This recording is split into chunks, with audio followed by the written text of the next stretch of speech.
Pacers fan on the planet is absolutely overreacting to this game, and mostly the ones that either look at this team through a constant eye of cynicism and assume everything's going to be terrible, or the ones that only look at this team through optimism and assume everything's going to be great.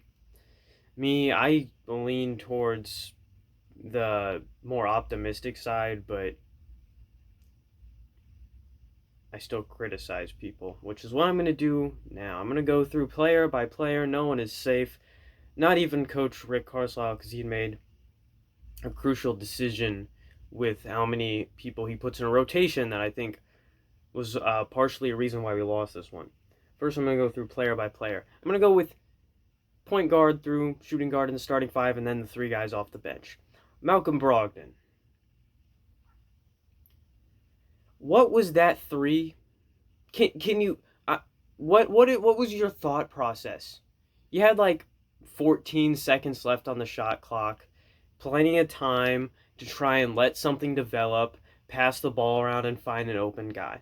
But instead, you think that because I'm supposed to be the leader of this team, you for some reason think that leader also means jack up threes that you have no business taking.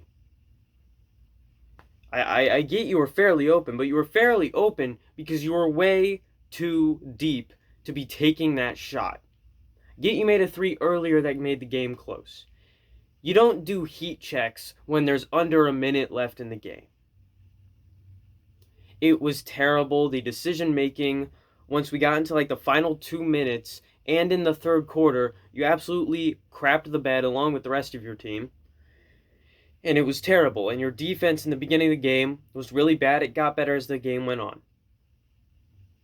He did do some things better. I think his playmaking was better in the first half. But other than that, his shooting was decent.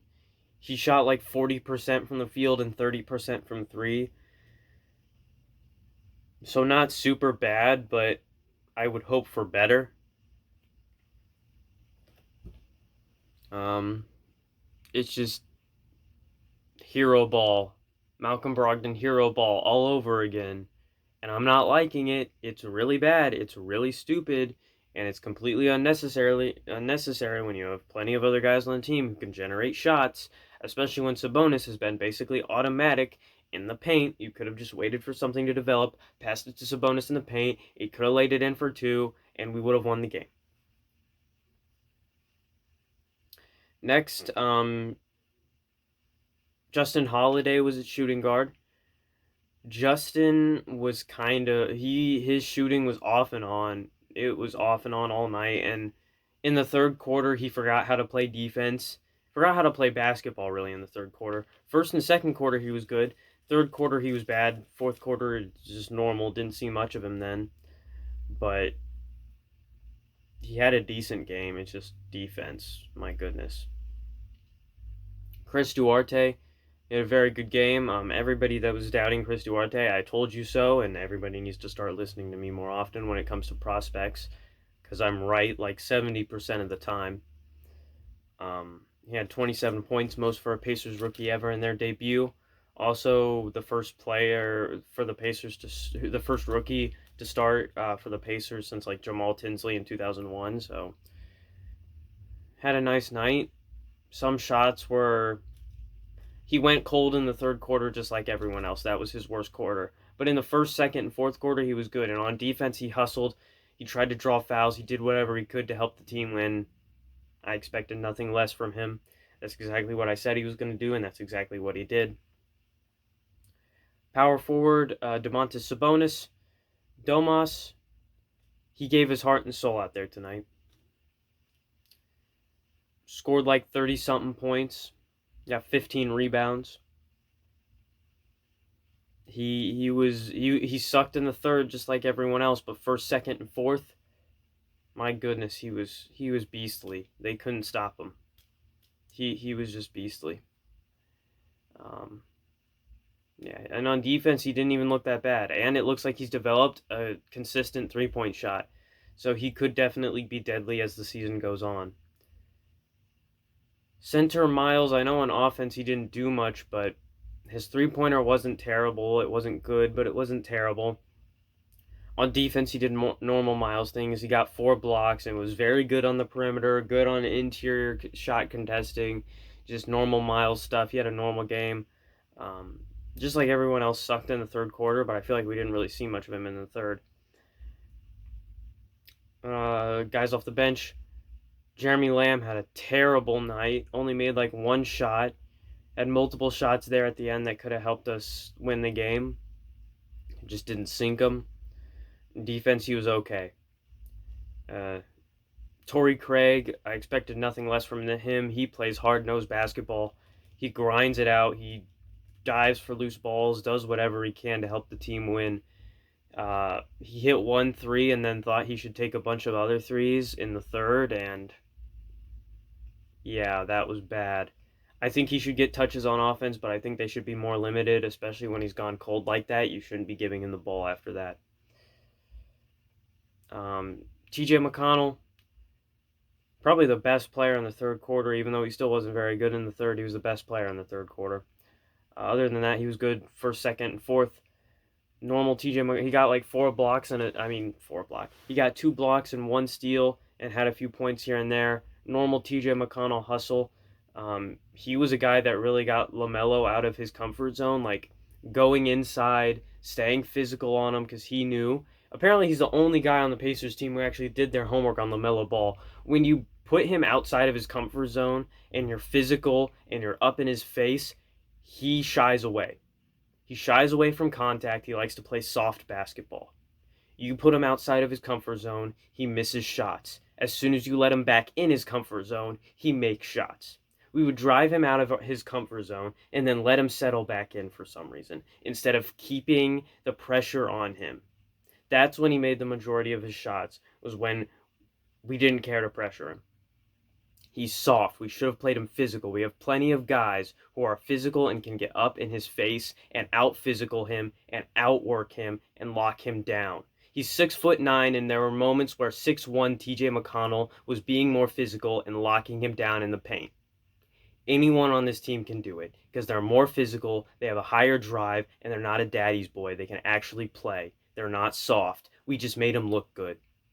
Our defense was trash against him, except for certain moments where we finally got him out of his comfort zone and then let him back in for absolutely no reason. It was terrible basketball. Apparently, no one did their homework on him. It's very easy to tell. You could have made in-game adjustments. It was absolutely stupid.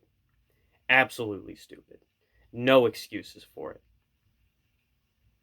We really need to start pinpointing these guys because there are other guys out there who, as soon as you drive them out of their comfort zone, they're useless. You need to keep them out of their comfort zone as soon as you get them out. As soon as they're out of their comfort zone, they start missing shots. Keep the pressure on them. That's how you win.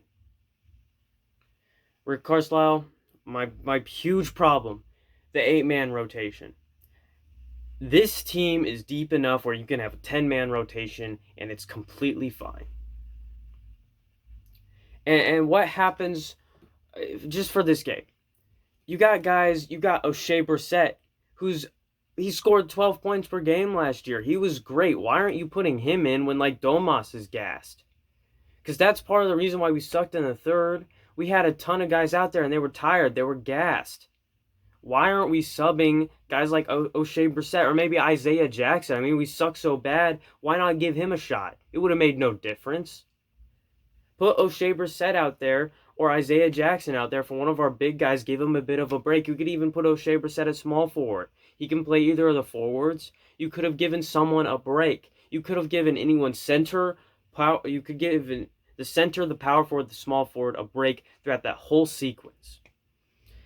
That's the advantage of having a 10-man rotation because you can basically swap out the whole starting lineup if you need to, if they're gassed. Nobody gets gassed. Everyone has energy, and that helps your pace of play. So why are you running an 8-man rotation when you have at least one other guy you can put in there? O'Shea Brissett is a very good player off the bench. Why aren't you utilizing him? And then as soon as TJ Warren and Chris Duarte come back, what then?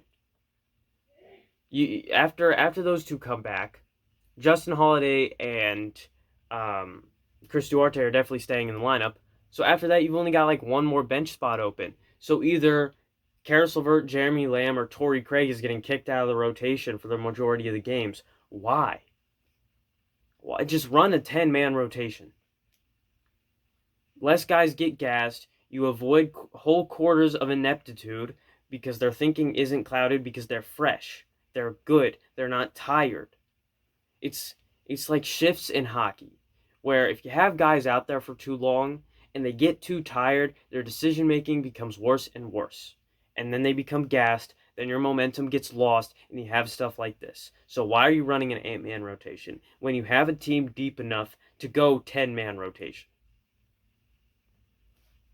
There's no point. There's no point. You've got a team deep enough where you could do a 10-man rotation, so why not do it?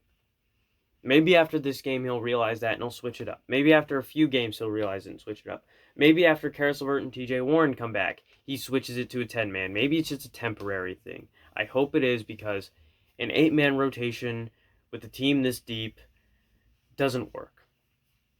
I do have some things to say about the Hornets. They played a full court press for most of the game, which multiple college coaches have done in the NBA. Some established coaches in the NBA have done it. I'm not saying anything about the Hornets coach. Well, I am, but I'm not calling him a college level coach. What I am saying is the full court press works when you're using it for your whole team.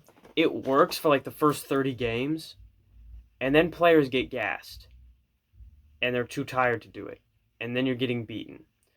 So the Hornets may look good now on defense, but if they keep on running a full court press for a majority of the game, once we hit the halfway point, they're not going to look so hot on defense anymore. Just my 2 cents on that. Really, the only player I've seen who can sustain it are guys like Patrick Beverley or TJ Mcconnell, who just have like an endless motor. Those are the only guys that I've seen who can sustain full court presses for a whole season. It's not even a whole, that's just a few guys. You can't do that with, you can't do that with a whole team. It doesn't work. Also, anybody else notice that kid with a fake perm flexing after Gordon Hayward hit that shot? I'm not surprised there weren't any parents there to supervise them. They looked very fatherless, or motherless, just parentless in general. Very fatherless activity from that kid. I mean, having a fake perm in the first place, very questionable. Very, very questionable in the first place.